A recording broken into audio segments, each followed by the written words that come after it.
Welcome to another edition of POV Pare. This is M, and today we're featuring the Beer Below Zero 2-caser home edition in black with the Let's Eat Pare sticker. So it fits around 60 beer bottles, and it introduces a technology Filipino initiated or invented. Galing ng Pinoy eh. It keeps the beer, as you can see, you can manipulate the temperature from chiller to freezer, but it keeps the beer, as I was saying, in a form before it crystallizes. So it's still liquid, but it's at the best serving temperature. So it also comes with a lock, so your wives or your husbands won't be able to get the beer, and a scraper.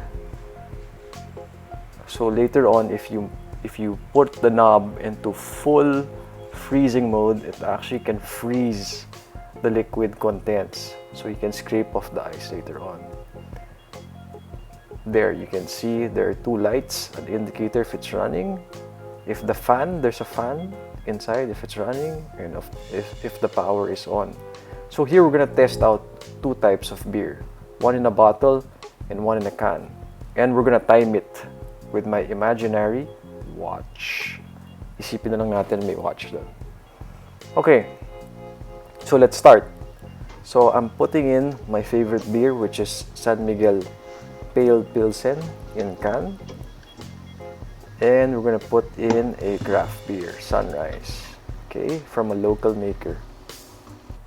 Okay, let's see how long this takes. Let's close the lid and wait using my imaginary watch. So after 10 minutes, it's looking good. As you can see, it's starting to fog because of the Freon. It's getting cold. Nice. Okay, I think it's about ready. If you wait for about 15 minutes, 10 to 15 minutes, if it reaches its cadence or its ideal temperature. So let's test that out. Let's try that crisp beer. You can see. Wow, how immaculate. Damn. Perfect for summer, perfect for your home. There you go. A perfect served San Miguel Pale Pilsen. And your Beer Below Zero chiller. The home edition. Yep. Cheers to everyone. Look at that. As you can see, the condensation on the side of the glass. That means it's an ideal temperature for chilling beer. So you don't need to use ice. Personally, I don't like putting a lot of ice in my beer. So, being the experimental person that I am, I'm gonna try it out on my Akashi blended whiskey from Japan. Let's see.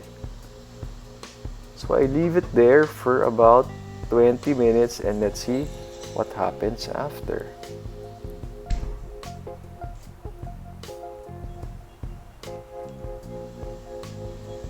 So I know with whiskey you have to put a little bit ice.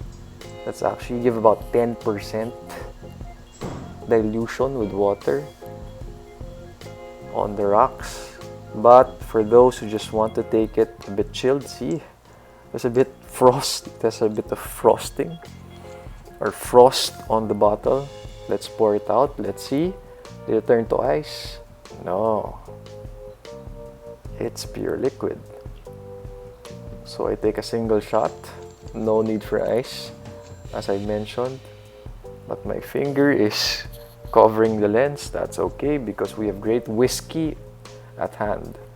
So those who want to learn more, please like and subscribe to our channel.